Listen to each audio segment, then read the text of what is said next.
Rushing off a truck parked on the dunes near Odessa, two Ukrainian missiles streak toward the Black Sea on April 13, 2022.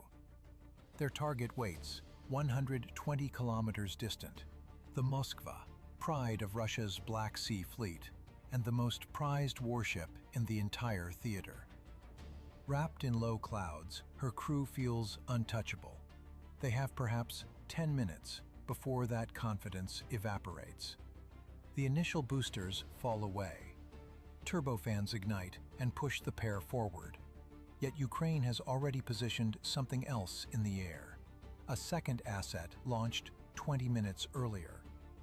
It carries no weapons. Back on the coastal dunes, the launch battery scrambles to relocate. Painting a Russian flagship with radar from the same patch of Earth twice? That's how you get missiles raining down on your position. Every second matters.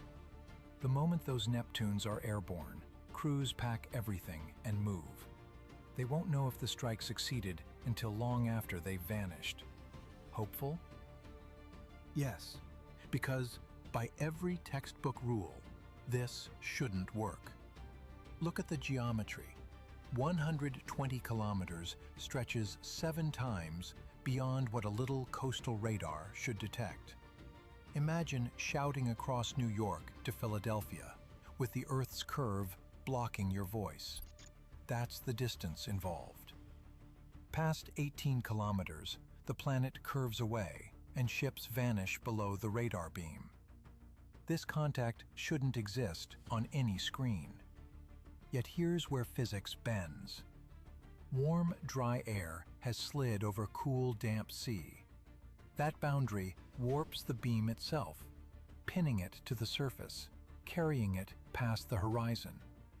Same principle as hearing someone's shout carry impossibly far across a foggy lake at dawn, just on a vastly larger scale. For one freak afternoon, that short-range coastal radar peers 120 kilometers out, and the war's most valuable target sits dead center in that opening. One shift in wind, and the Moskva drops back beyond reach forever. The window closes. No deliberation follows. Fire now. These two missiles may be Ukraine's only shot at the flagship. Two strikes of R-360 Neptune rise, Ukraine's homegrown ship hunters, rebuilt from old Soviet bones the West called the Harpunsky. Each weighs about 870 kilograms, roughly a loaded, compact car. Behind the nose cone sits a 150-kilogram warhead and radar seeker. They cruise at 900 kilometers per hour, close enough to sound speed that Moskva's crew won't hear anything coming. Range extends nearly 300 kilometers out, roughly Dallas to Austin, with a few kilometers spare. Russian homework reimagined by Ukrainian hands and pointed homeward. The strategy hinges on patience. Fly on internal guidance, emit nothing. Trust that no one shoots what they cannot see. The missiles skim 30 meters off the water, then drop to 3 meters for the final run, belly nearly dragging through spray. Slow, quiet, stubborn, designed for one job: creep close before anyone detects you. Think of a porch pirate crouching below a doorbell camera. He doesn't outrun the system, just stays invisible to it. The Neptune's weakness is speed. Subsonic means 10 long minutes exposed, when a faster missile would simply race clear. This one can't. So it flies as low as physics permits, tucked into the chop, beneath the water's radar horizon until the final instant. Survival rests on one wager: 10 minutes where the most defended ship afloat must never glance downward. And frankly, what happens next defies everything engineers believed possible.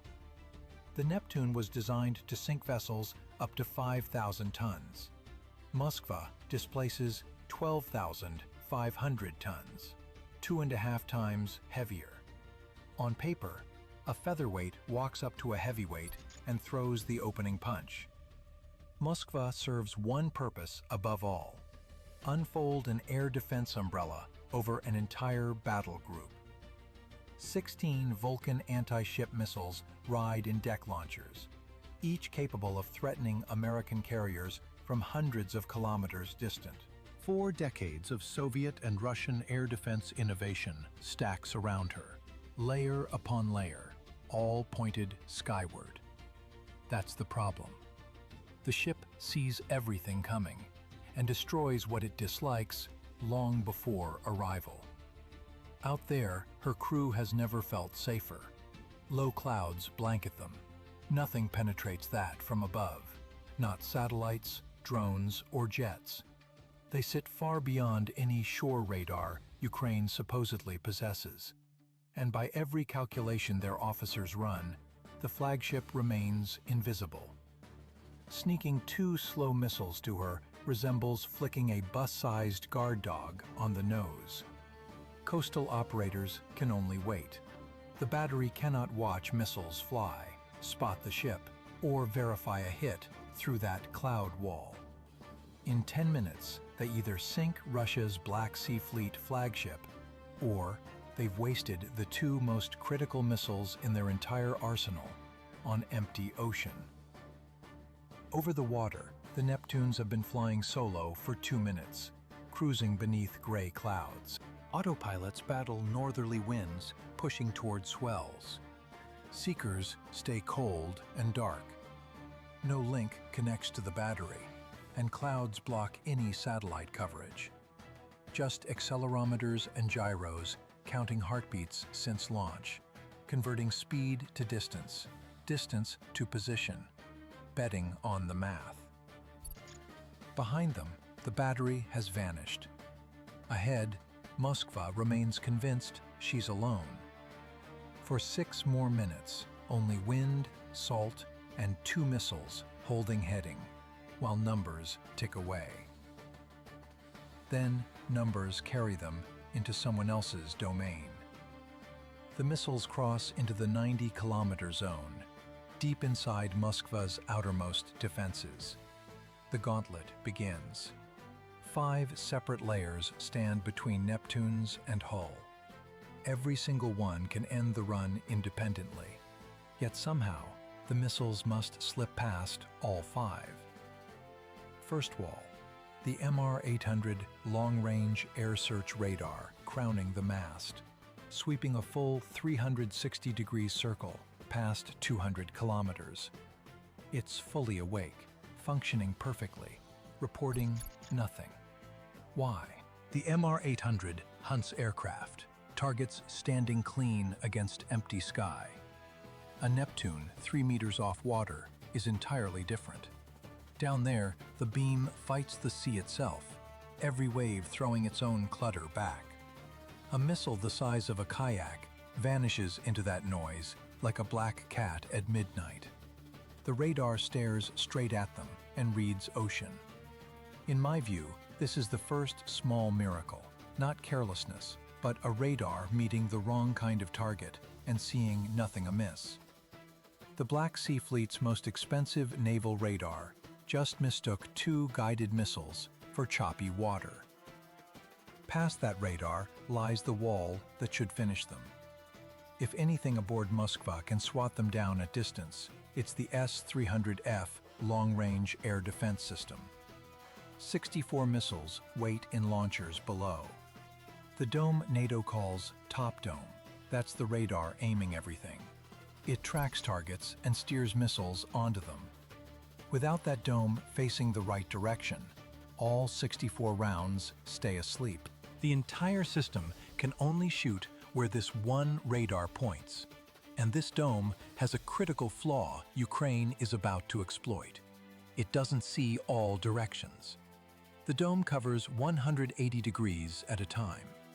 To guard the other half, the ship herself must swing, or the radar must slew across. Whatever holds its attention owns its full focus, its back turned to everything behind. Where is it looking now? Upward. At the Ukrainian Bayraktar TB2, a Turkish-built surveillance drone launched 90 minutes before the Neptunes ever left the truck. This one carried no weapons. Its mission? Arrive early, climb to altitude, orbit exactly where Moskva's crew could ignore it. Ukraine's planners grasped one truth her officers didn't. A warship's fire control radar watches only half the sky. They needed it pointed at something expendable.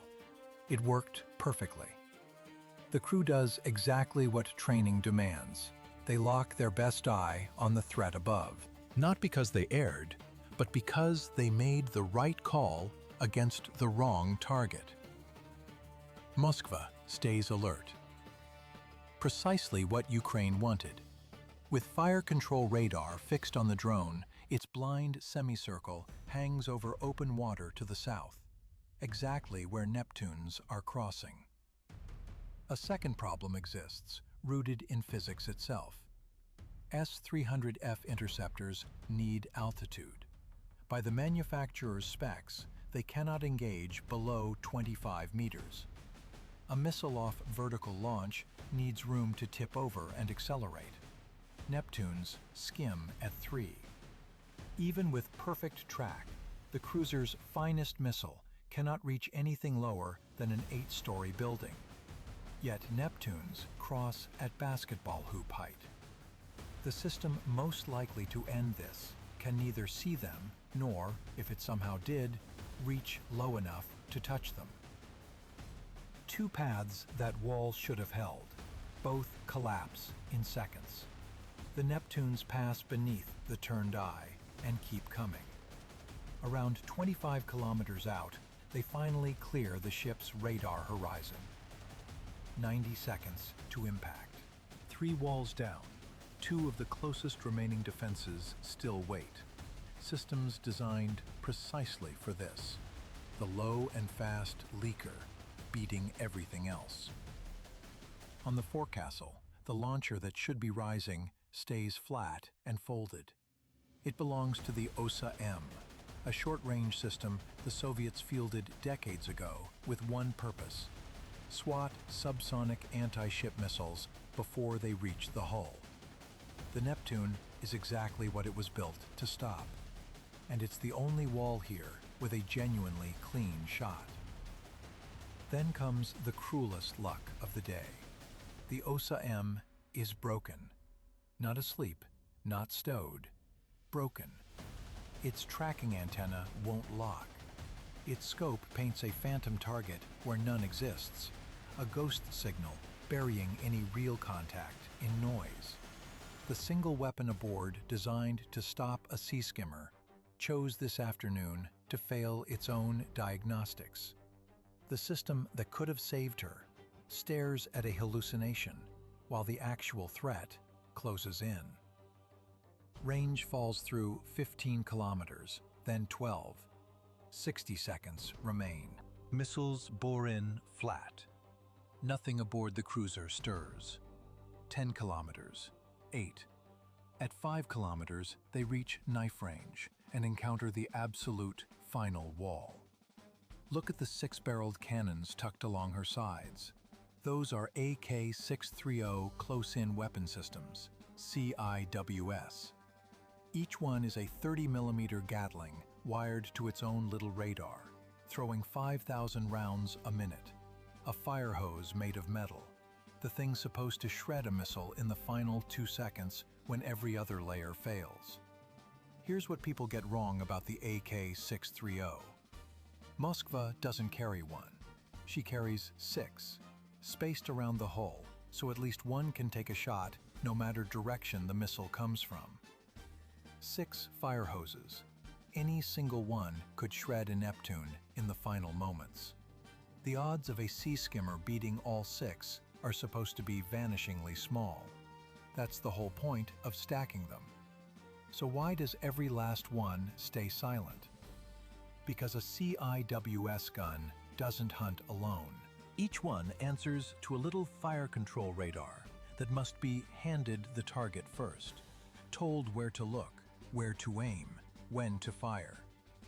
The gun is just the trigger. The radar is the eyes. That afternoon, not one of those 6 sets of eyes ever got a track, because nothing further back in the chain caught the missiles to pass down.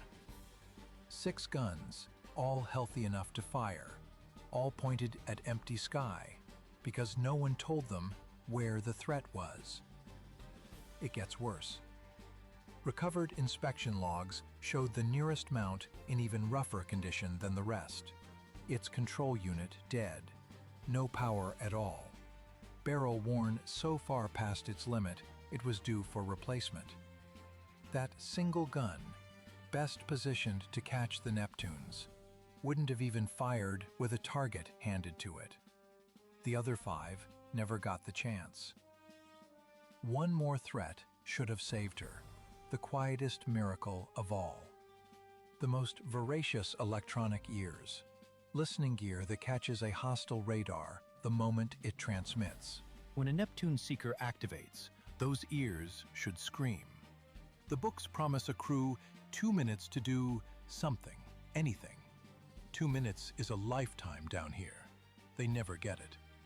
At the very last moment, each Neptune's nose lights up. The missile's active radar seeker, a small dish behind the nose cone that shouts into darkness and listens for echoes, blasts the ship with energy and rides the reflection straight home. It stayed dark the entire crossing for exactly this reason, so warning would come too late. By the time the ears hear it, the seeker is locked and the missile is seconds away. The burglar's flashlight clicking on after he's already standing at the foot of the bed. Inside the Combat Information Center, 2 contacts finally bloom on scopes, close and fast, skimming waves. A watch officer's gut turns to ice. That gut drop hearing your wife use your first, middle, and last name from the bottom of the stairs. He understands in an instant what those 2 returns are and exactly how late they are. Both Neptunes hit square amidships just above the waterline, within a heartbeat of each other. Each 150-kilogram warhead punches through steel and detonates deep inside. White flash. Overpressure hammers through passageways. At the waterline, a ragged hole torn where none should exist. Amidships is the cruelest place to take a hit, where engines live, where electrical heart beats, where the sea pours in immediately. A cruiser certain all afternoon she was invisible, now fights for her life, and by every rule of naval warfare, she should win. A ship this size isn't supposed to go down to a pair of missiles.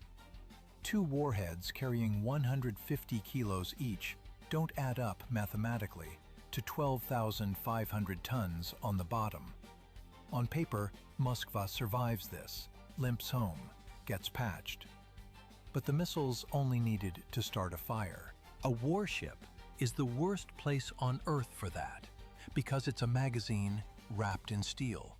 A match doesn't burn the house, it finds the gas line.